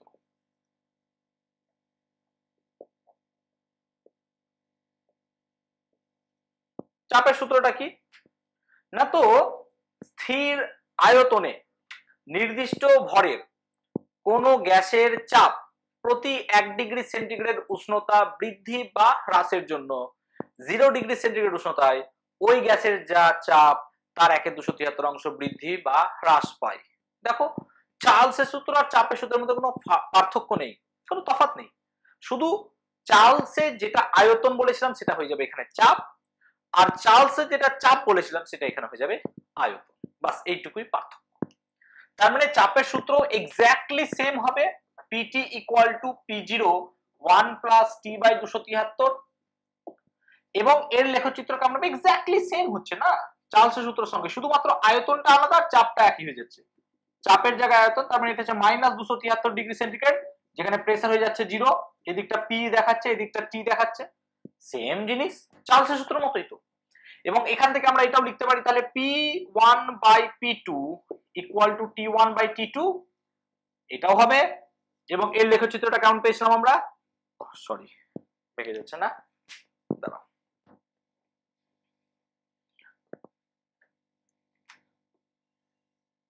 তাহলে এই হচ্ছে P ভার্সেস ক্যাপিটাল T লেখচিত্র। অর্থাৎ এখানে P1 by P2 equal to T1 by T2 এবং V1 by V2 equal to T1 by T2, এই দুটো ইকুয়েশন কিন্তু মাথায় রাখবে, অঙ্ক কাজে লাগে এখান থেকে। আর একটা পড়েছিলাম P1 V1 equal to P2 V2, যদিও যেদিন অঙ্ক করাবো আমি সেদিন এটা আমি পুরোপুরি বলে দেবো যে কোন কোন সূত্রগুলো আমাদের অঙ্কে কাজে লাগে। ক্লিয়ার হয়েছে আশা করি? ডাউট হলে পরে বলবে আমাকে, ঠিক আছে? কোনো সমস্যা? দেখো চাপের সূত্র, ঠিক আছে? যদি বা বারবার আমি কোনো সমস্যা জিজ্ঞেস করে ফেলছি, কারণ ক্লাসে বারবার সমস্যা আছে কিনা জিজ্ঞেস করা অভ্যাস আছে তো, তাহলে এগুলো চাপের সূত্র। তাহলে চাপের সূত্রের ধ্রুবক রাশিগুলি কি কি হবে? গ্যাসের ভর এবং গ্যাসের উষ্ণতা, ওকে? ঠিক আছে, এখানে একটা ইম্পর্টেন্ট একটা কোশ্চেন করি তোমাদেরকে। আচ্ছা, অ্যাভোগাড্রো সূত্রটা পড়ি নি, অ্যাভোগাড্রো, তাহলে লাস্ট পড়ে থাকছে আমাদের অ্যাভোগাড্রো। অ্যাভোগাড্রো পড়ালে মোটামুটি আমাদের সূত্র কমপ্লিট। তো অ্যাভোগাড্রো সূত্র কি বলছে আমি এটা বুঝিয়ে করাচ্ছি। হ্যাঁ, অনেক রকম বিবৃতি হয় অ্যাভোগাড্রোর, তোমার যেটা পছন্দ তুমি সেই বিবৃতিটা নিয়ে নিবে, বই অনেক রকম আছে। ধরো এখানে একটা গ্যাস নিলাম নাইট্রোজেন, এখানে একটা গ্যাস নিলাম সেম অক্সিজেন, এখানে একটা গ্যাস নিলাম, দেখা যাচ্ছে কি না কেটে গেল, ওই একটু সাইড কেটে গেছে, অসুবিধা নাই। কার্বন ডাই অক্সাইড, প্রত্যেকটাকেই নিলাম আমি 23 ডিগ্রি সেন্টিগ্রেড উষ্ণতা।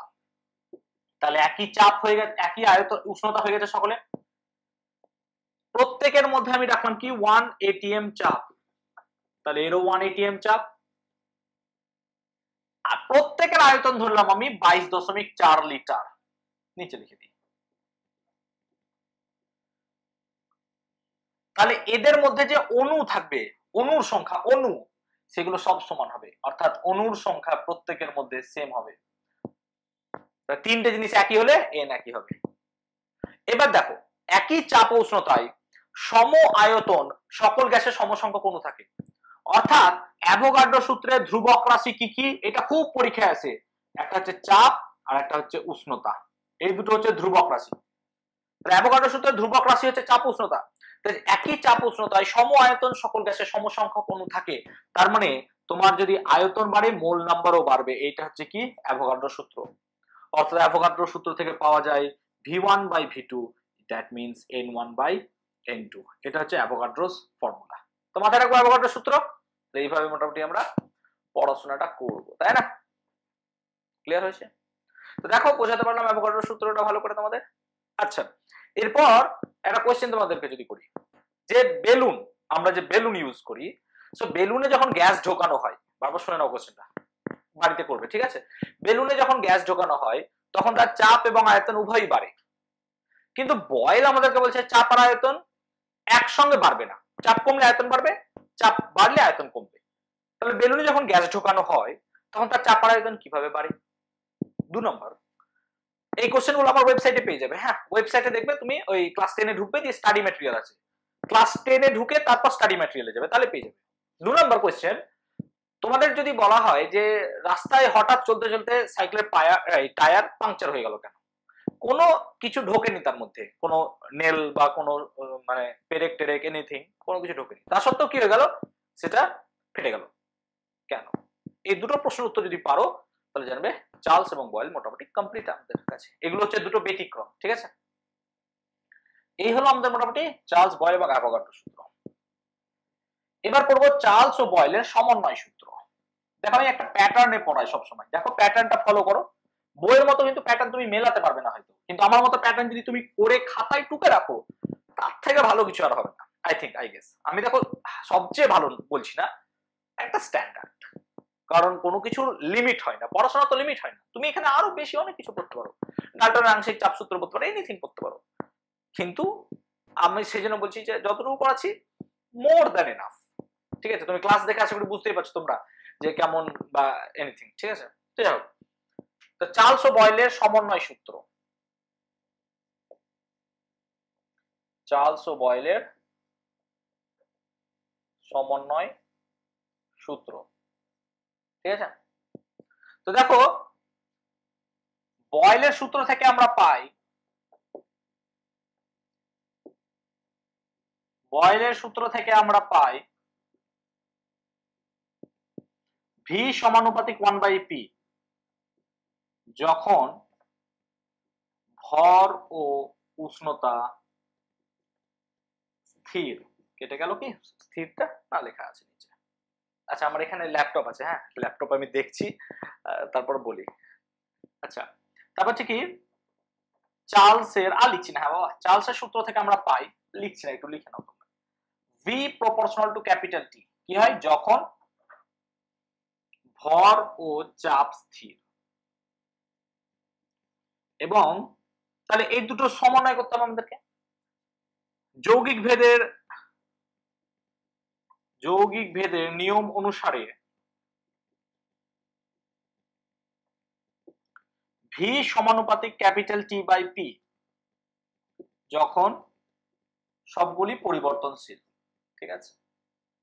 তাহলে দেখো, সমানুপাতিক তুললে একটা কি আছে, ধ্রুবক, তাহলে ভি সমান সাম ধ্রুবক কে ইন্টু টি বাই পি, তাহলে পিভি সমান হচ্ছে কেটি, এখানে কে হলো সমানুপাতিক ধ্রুবক, নিশ্চয় সকলে পারবে, সমানুপাতিক ধ্রুবক, তাহলে পিভি ইকুয়াল টু কেটি। এখানে কে কে যদি বোল্টজম্যান কনস্ট্যান্ট ধরো, বোল্টজম্যান বোল্টজম্যান ধ্রুবক, কে কে যদি বোল্টজম্যান ধ্রুবক ধরা হয় তাহলে এই পিভি ইকুয়াল টু কেটি দেখা যাচ্ছে, হ্যাঁ দেখা যাচ্ছে, এটাকে বলবো আমরা আদর্শ গ্যাসের অবস্থার সমীকরণ। আদর্শ গ্যাসের অবস্থার সমীকরণ, ঠিক আছে, পিভি ইকুয়াল টু কেটি যদি কে বোল্টজম্যান ধ্রুবক হয়। এখান থেকে দেখো তাহলে কি লিখতে পারা যায়, PV by T equal to K, ঠিক আছে। তাহলে এখন P1 ও P2 চাপে এবং V1 ও V2 আয়তনে, সরি উষ্ণতাটা লিখি,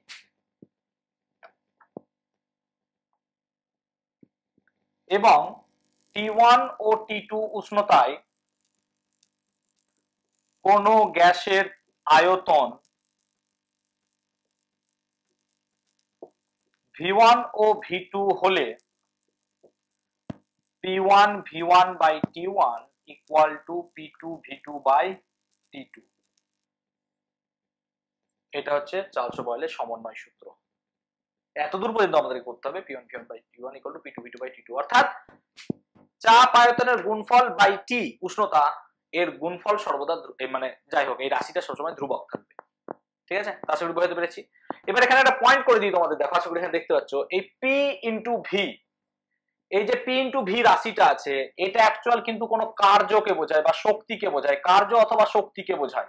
কিভাবে দেখবে, না তো P এর ইউনিট কি, না তো P এর ইউনিট হচ্ছে নিউটন বাই মিটার স্কয়ার, তার সঙ্গে V মানে হচ্ছে মিটার কিউব গুণ চাপের unit newton per metre square, তার সঙ্গে V মানে মিটার কিউব গুণ করছি, তো মিটার স্কয়ার কিউব কেটে গেলে নিউটন ইনটু মিটার পড়ে থাকে, নিউটন ইনটু মিটার মানে হচ্ছে জুল।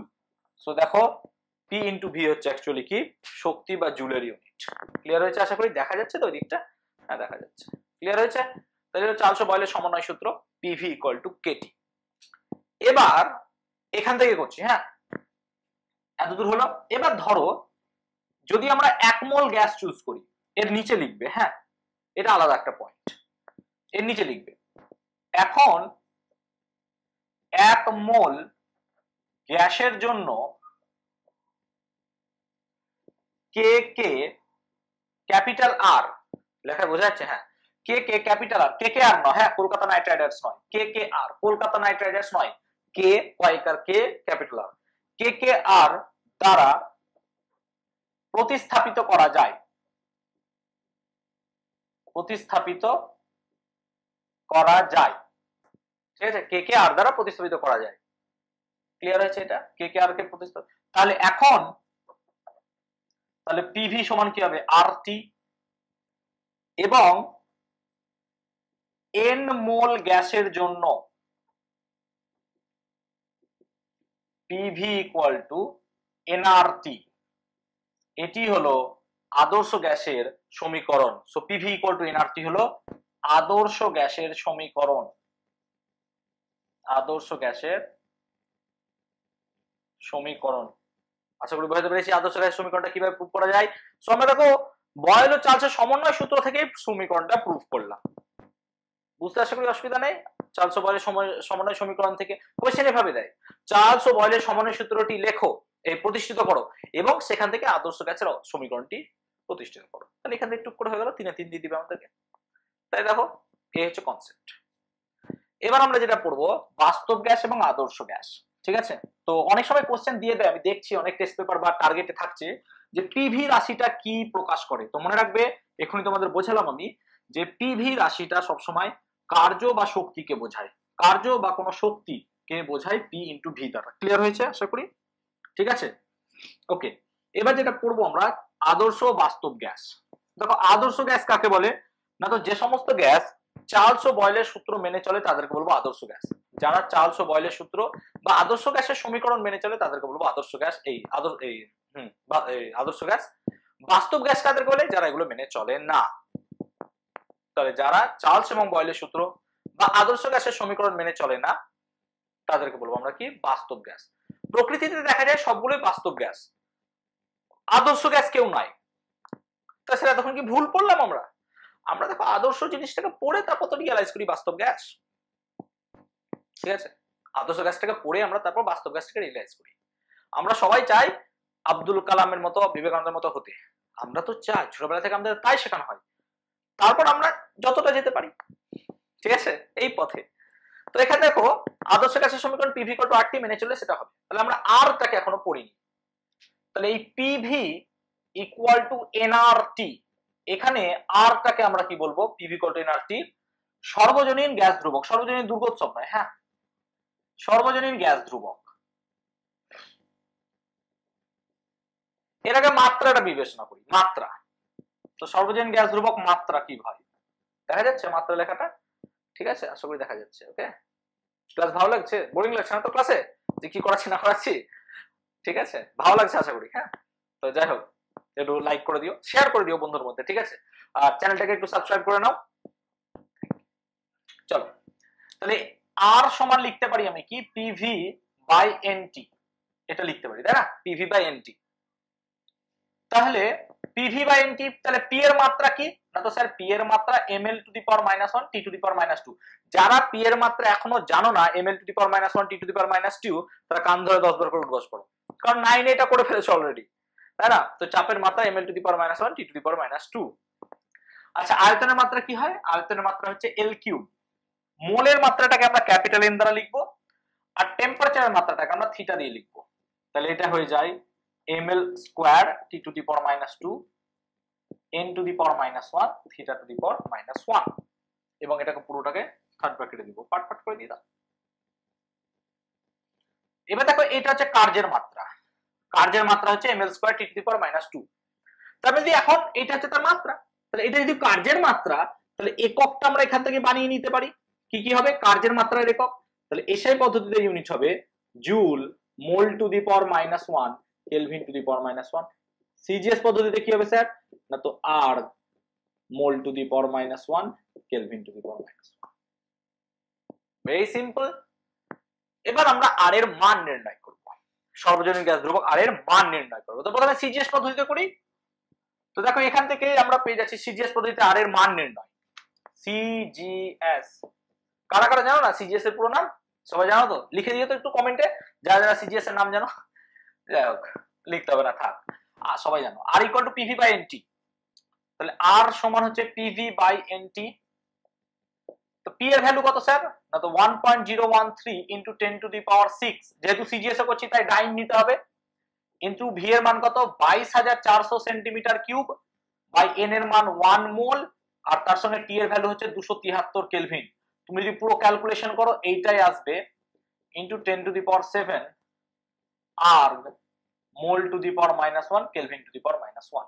এটা হচ্ছে সিজিএস পদ্ধতিতে আর এর মান। এটা মুখস্থ মুখস্থ মুখস্থ। সিজিএস পদ্ধতিতে আর এর মান কত? তো 8.314 into 10 to the power 7 erg mole to the power -1 kelvin to the power -1। Okay, এটা হলো আর এর মান সিজিএস পদ্ধতিতে। এবার দেখো 10 টু দি পাওয়ার 7 আর মানেই তো জুল, তার মানে আমি এখানে লিখে দিতে পারি 8.314 ইনটু আর লাগবে না যদিও বা, joule mole to the power -1 kelvin to the power -1। তার মানে এটাই হয়ে গেল এসআই পদ্ধতিতে তার মান। কেন এসআই জুল মোল এইটা হলো মানে তো এসআই, দেখো তাই তো হয়ে গেছে।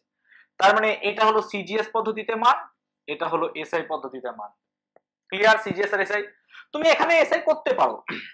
এসআই পদ্ধতিতে পি এর জায়গায় লিখবে 10 টু দি পাওয়ার 5 লিখবে, 22,400 সেন্টিমিটার কিউবকে কি করবে? 10 টু দি পাওয়ার -6 দিয়ে ভাগ মানে গুণ করবে 1 আর 273। এটা যদি ক্যালকুলেট করো তোমার উপরের মানটা আসতে বাধ্য, কারণ এটা এসআই সব বসিয়েছি আমি। এছাড়াও আর এর আরেকটা একক হয়, সেটা হচ্ছে litre atmosphere mole to the power -1 kelvin to the power -1। এই ইউনিটে এবার এর মানটা বের করব, ঠিক আছে? আচ্ছা, পেন কালিটা আমি অন্য নিয়ে নিই। তো আর এর মান এবার বার করব আমরা litre atmosphere mole to the power -1 kelvin to the power -1 এই ইউনিট। তো তোমাদের দেখো আর সমান নেওয়া হয় পিভি বাই এনটি, ঠিক আছে? তো পি এর ইউনিট যদি 1 এটিএম চুজ করি, আর ভি এর ভ্যালু যদি 22.4 লিটার চুজ করি, এন এর ভ্যালু যদি 1 মোল চুজ করি, আর টি এর ভ্যালু যদি 273 কেলভিন চুজ করি, তাহলে ইউনিটটা কি পড়ে থাকছে দেখো, লিটার। আচ্ছা, পুরো ক্যালকুলেশন যদি করো, আমার মুখস্থ আছে, এটাই আসবে 0.082। ইউনিট দেখো লিটার অ্যাটমসফিয়ার, তারপর পরে থাকবে মোল, তাহলে মোল টু দি পাওয়ার -1 এবং কেলভিন টু দি পাওয়ার -1, তাহলে এটা হচ্ছে আমার litre atmosphere mole inverse kelvin inverse ইউনিটে তার ভ্যালু। তাহলে আশা করি বোঝাতে পারলাম এই পুরো পার্টটা, ঠিক আছে। তাহলে হলো আমাদের অ্যাভোগাড্রোর সূত্র, চার্লস বয়েলের সমন্বয় সূত্র, পিভি কোড, এনআরটি, যাবতীয় সমস্ত রিসার্চ বা পড়াশোনা এখানে থাকলে এত দূর পর্যন্ত, তাই না? এবার যেটা বলবো আমরা সেটা হচ্ছে গেলুসাকের সূত্র। দেখো গেলুসাকের সূত্রটা, আচ্ছা এত দূর পর্যন্ত ক্লিয়ার? কোনো সমস্যা নেই আশা করি। হ্যাঁ, সমস্যা হলে অবশ্যই কমেন্ট করো কিন্তু, আর একটু বন্ধুদের শেয়ার করো, বারবারই বলছি, ঠিক আছে? আর কতবারই বা বলবো। ওকে, আর যদি চ্যানেলে নতুন থাকো তাহলে অবশ্যই সাবস্ক্রাইব করে নাও, ঠিক আছে? একটু কাইন্ডলি করে দাও। ওকে, তাহলে আমরা মোটামুটি এতদূর পর্যন্ত পড়াশোনা বেশ জমকালো ভাবেই হলো, তাই না? খুব খারাপ হয়, যা যদি খাতায় লিখতে থাকো অনেক দূর হয়ে গেছে, তাই না? আচ্ছা, এবার যেটা পড়বো আমরা সেটা হচ্ছে গেলুসাকের সূত্র। গেলুসাকের সূত্রটা কি বলছে আমাদের? না তো গ্যাসীয় বিক্রিয়ায়, এবার দেখো যদি একটা ইকুয়েশন আমি লিখি, ধরো H2 + Cl2 = 2HCl, এটা হচ্ছে কি একটা বিক্রিয়া। এই বিক্রিয়ার রাসায়নিক সমীকরণের বাঁ দিকের গুলোকে বলা হয় বিক্রিয়ক, রিঅ্যাক্ট্যান্ট, আর এটাকে বলা হয় বিক্রিয়াজাত পদার্থ বা প্রোডাক্ট, বিক্রিয়াজাত পদার্থ। তবে গেলুসাকের সূত্রটা কি বলছে? যে গ্যাসীয় বিক্রিয়া, গ্যাসীয় হবে, হ্যাঁ, গ্যাসীয় বিক্রিয়ায় অংশগ্রহণকারী বিক্রিয়ক গ্যাসগুলি তাদের আয়তনের সরল অনুপাতে বিক্রিয়া করে, অর্থাৎ এখানে সব সময় সরল থাকবে। তুমি কখনো এরকম পাবে না 3.2% অফ নাইট্রোজেন প্লাস 4.7 হাইড্রোজেন বিক্রিয়া করে, এটা কোনোদিন এরকম আসবে না, ফ্র্যাকশন থাকবে না। এটা সব সময় কি হবে? N2 + 3H2, that means 2NH3, এইরকম ভাবে থাকবে। তাহলে গ্যাসীয় বিক্রিয়ায় অংশগ্রহণকারী বিক্রিয়ক গ্যাসগুলি তাদের আয়তনের সরল অনুপাতে বিক্রিয়া করে, এবং বিক্রিয়াজাত পদার্থও যদি গ্যাসীয় হয় তাহলে সেও তাদের সঙ্গে আয়তনের সরল অনুপাতে থাকে। এই হচ্ছে গেলুসাকের সূত্র। ক্লিয়ার? তো গেলুসাকের সূত্রটা শুধুমাত্র একটু পড়ে নেবো, মুখস্থ করে নেবো, তাহলে আমাদের কমপ্লিট হয়ে যাবে এই পার্টটা, ঠিক আছে? তো তোমাদের আদর্শ গ্যাস, বাস্তব গ্যাস বললাম। এবার আদর্শ গ্যাস হওয়ার ক্রাইটেরিয়া কি, মানে আদর্শ গ্যাস কাকে বলে বা কিভাবে আমরা বুঝবো, তার জন্য কতগুলো তত্ত্ব আছে। এটাকে বলা হয় গ্যাসের গতীয় তত্ত্বের স্বীকার্য। আদর্শ গ্যাসের গতীয় তত্ত্বের স্বীকার্য, যে আদর্শ গ্যাস কাদেরকে আমরা বলবো। তো আদর্শ গ্যাসের গতীয় তত্ত্বের স্বীকার্যগুলি কি কি? প্রথমে হচ্ছে 1 নাম্বার, গ্যাসের অণুগুলি বিন্দু ভরযুক্ত। গ্যাসের অণুগুলি বিন্দু ভরযুক্ত, এদের নিজস্ব অ্যাকচুয়াল কোনো আয়তন নেই, পাত্রের আয়তনই এদের আয়তন। এরা কখনো নিজেরা পরস্পরকে কোনো আকর্ষণ করে না, এরা সব সময় পাত্রের দেওয়ালে ধাক্কা দেয়, তার ফলে চাপ উৎপন্ন হয়, পাত্রের দেওয়ালে দেওয়ার ফলে চাপ উৎপন্ন হয়, এবং এরা যে সংঘর্ষে লিপ্ত হয় নিজেদের মধ্যে অথবা পাত্রের দেওয়ালের মধ্যে, সেগুলো সবসময় কি হবে না তো স্থিতিস্থাপক, স্থিতিস্থাপক সংঘর্ষ, সেগুলো সবগুলো, সেগুলো স্থিতিস্থাপক সংঘর্ষে লিপ্ত হয়। ওকে, তাহলে এই হচ্ছে, আচ্ছা স্থিতিস্থাপক সংঘর্ষ কাকে বলে একটা কথা বলি, মনে পড়লো না তো, যে সংঘর্ষ বা যুদ্ধের মধ্যে ভরবেগ এবং শক্তি কনস্ট্যান্ট থাকবে, চেঞ্জ হবে না, ভরবেগ এবং শক্তি যদি কনস্ট্যান্ট থাকে তাহলে সেই রকম আমরা সংঘর্ষকে বলবো স্থিতিস্থাপক সংঘর্ষ, ঠিক আছে? তাহলে এই হলো বেসিক ক্রাইটেরিয়া। যখন দুটো গ্যাস মলিকিউল বা পার্টিকেল বা গ্যাসীয় কণা ধাক্কা লাগে, ধাক্কা লাগার ফলে তারা একটা সরল রৈখিক পথ যায়। তো ধরো এখানে একটা পার্টিকেল এখানে একটা ধাক্কা মারলো, তার ফলে এরকম ধাক্কা লাগলো, এরকম যে ধাক্কা লাগলো তার ফলে কণা কি হয়, একটা সরল রৈখিক পথ যায়, এটাকে বলা হয় মুক্ত পথ বা ফ্রি পাথ। তো মুক্ত পথ কাকে বলা হয়? এই। এবং গ্যাসীয় কণাগুলোর মধ্যে ব্রাউনিয়ান মোশন বা জিগজ্যাগ মোশন দেখা যায়, অর্থাৎ এ কে ধাক্কা মারছে, ও কে ধাক্কা মারছে, এরকম ভাবে বিভিন্ন রকমের ধাক্কার একটা জিগজ্যাগ মোশন পাওয়া যায়, ঠিক আছে, বিভিন্ন রকম ভাবে। ক্লিয়ার হয়েছে? এই হলো মোটামুটি আমাদের গ্যাসীয় তত্ত্বের স্বীকার্য। তো দেখো আদর্শ গ্যাস হলে এগুলো মানবে, বাস্তব গ্যাস কিন্তু এগুলো মানে না, তাই না? সেজন্য বাস্তব গ্যাস, আদর্শ গ্যাসের সব তত্ত্ব বাস্তব গ্যাস মানে না। সেজন্য তো আমরা বলছি যে এইগুলো যে তত্ত্বগুলো হবে সেগুলো বয়েলের সূত্র, চার্লসের সূত্র মানবে, কিন্তু বাস্তব গ্যাস তো মানে না, তার মানে বাস্তব গ্যাস এই তত্ত্বগুলো মানবে না। ঠিক আছে, এই জায়গাটা মাথায় ঢুকছে? ওকে, তাহলে বাস্তব গ্যাস সমীকরণটা কি হবে স্যার? আমরা তো আদর্শ গ্যাস সমীকরণ দেখলাম, পিভি = nRT। তো বিজ্ঞানী ভদ্রলোক ভ্যান ডার ওয়ালস, বিজ্ঞানী ভ্যান ডার ওয়ালস বাস্তব গ্যাস সম্পর্কিত একটা সমীকরণ দিয়েছে। বিজ্ঞানী ভ্যান ডার ওয়ালস বাস্তব গ্যাস সম্পর্কিত একটা সমীকরণ দিয়েছিলেন। সেই সমীকরণটা কি না, তো P plus A by V square into V minus B equal to R T. 1 মোল গ্যাসের ক্ষেত্রে এবং n মোল গ্যাসের ক্ষেত্রে P plus n square A by V square into V minus N B equal to N R T. এটি হলো n মোলের জন্য, এই নিচে উপরেরটা হলো 1 মোলের জন্য। এই সমীকরণটা হচ্ছে বাস্তব গ্যাস সমীকরণ এবং এটা দিয়েছিলেন বিজ্ঞানী ভ্যান ডার ওয়ালস। এখানে এ আর বি হচ্ছে ধ্রুবক, এদের মাত্রাটা কি একটু জেনে নেব। দেখো একই মাত্রা পরস্পর যোগ বা বিয়োগ করা যায়, তার মানে বি এর মাত্রা হবে কি এল কিউব, আর দেখো এ বাই ভি স্কোয়ারের মাত্রা পি এর সঙ্গে সমান, কারণ কি একই মাত্রা যোগ বিয়োগ করা যায়। তার মানে এ বাই ভি স্কোয়ারের মাত্রা কি হবে, পি এর মাত্রার সঙ্গে সমান। আমি এটা সমান লিখছি মানে পি এর মাত্রাগতভাবে তারা সমান। তার মানে এ এর মাত্রা কি হবে, পি এর মাত্রা M L to the power minus 1 T to the power minus 2, আর ভি স্কোয়ারের মাত্রা কি হবে এল কিউব তার স্কোয়ার। তো ক্যালকুলেট যদি করো তাহলে হবে M L to the power 5 T to the power minus 2। আমার নোটসে আছে, হ্যাঁ এটা আমার নোটসে পেয়ে যাবে। ও ওয়েবসাইটে নোটস আপলোড নাই, যাই হোক। তাহলে এর মাত্রা কি হলো M L to the power 5 T to the power minus 2। Clear হয়েছে? ওকে, তাহলে মোটামুটি আমরা ভ্যান ডার ওয়ালস ইকুয়েশনটা দেখলাম। তো এরকম হয় কেন? অর্থাৎ আমরা এখানে প্রেসার সংশোধন পেলাম আর আয়তন সংশোধন পেলাম, দু রকমের সংশোধন পেলাম আমরা, তাই না? তো এটা হলো কেন? দেখো এগুলো কিন্তু এক্সট্রা ক্লাসে পড়ছি, এগুলো এক্সট্রা, এই ভ্যান ডার ওয়ালস এগুলো কিন্তু ওর মধ্যে পড়ে না। অনেক কিছু আমি এক্সট্রা তার মধ্যে পড়িয়ে দিয়েছি তোমাদেরকে, ঠিক আছে? যে এক্সট্রা পার্ট আমাদের ছিল, সূত্রগুলো তো প্রায় কমপ্লিট হচ্ছে, তার সঙ্গে সঙ্গে এক্সট্রা পার্টগুলো এর মধ্যে কমপ্লিট করে ফেলছি আমরা। তো দেখো প্রেসার সংশোধনটা কেন আসছে? আমরা গ্যাসের ধরে নিয়েছিলাম যে কোনো আকর্ষণ বল কাজ করে না, তাই না? এটা তো আমরা ধরেছিলাম যে কোনো গ্যাস তাদের মধ্যে কোনো আকর্ষণ বল কাজ করে না, কাদের ক্ষেত্রে? আদর্শ গ্যাসের ক্ষেত্রে। কিন্তু বাস্তবে নিউটন বলছে আমাদেরকে যে কোনো দুটো পার্টিকেলের যদি মাস থাকে তারা সবসময় নিজেদেরকে আকর্ষণ করবে। তাহলে গ্যাস পার্টিকেল গুলো নিজেদেরকে আকর্ষণ করে, তো আকর্ষণ করার দরুন তাদের যে চাপটা দেওয়ালে প্রযুক্ত হয় সেটা নিশ্চয়ই তাই নয়, চেঞ্জ হওয়ার কথা। সেই জন্য চাপের এই সংশোধন হয়েছে, অর্থাৎ বাস্তব গ্যাসে আদর্শ গ্যাসের চাপটা না, এটা চেঞ্জ হয়ে গেছে, এ বাই ভি স্কয়ার নেওয়া হয়েছে এক্সট্রা। আয়তন আমরা ধরেছিলাম যে আদর্শ গ্যাসের আয়তন নেই, পাত্রের যে আয়তন সেটাই তার আয়তন, কিন্তু বাস্তবে যাদের ভর আছে তাদের নিশ্চয়ই কোনো না কোনো আয়তন আছে। তো এখানে আমার ঘরে যতটা আছে সব গ্যাসগুলোকে যদি এক জায়গায় নিয়ে আসি, এতটুকু হলেও তো তাদের আয়তন হবে। তাহলে এই আয়তনটাকে যদি আমি সাইড করে দিই, তাহলে যে কোনো একটা গ্যাস মলিকিউলের জন্য ওই আয়তন বাদে পুরো ঘরটা খোলামেলা। তার মানে আমরা বলছিলাম একটা গ্যাস মলিকিউলের জন্য পুরো কন্টেনার ফাঁকা, কিন্তু অ্যাকচুয়াল নয়। তার এই বি আয়তনটা হচ্ছে ওই গ্যাসের আয়তন, এই আয়তনটা বাদে তার জন্য পুরো ফাঁকা, ঠিক আছে? অর্থাৎ ওই আয়তনগুলোকে বাদ দিলে বাকি সে সব জায়গায় ছুটে বেড়াতে পারবে, সেজন্য আয়তনের সংশোধন হয়েছে। তাহলে এইটা হচ্ছে তার বিচ্যুতির কারণ, ঠিক আছে? তো দেখো চ্যাপ্টার মোটামুটি আমরা সব কমপ্লিট করে ফেলেছি, ঠিক আছে?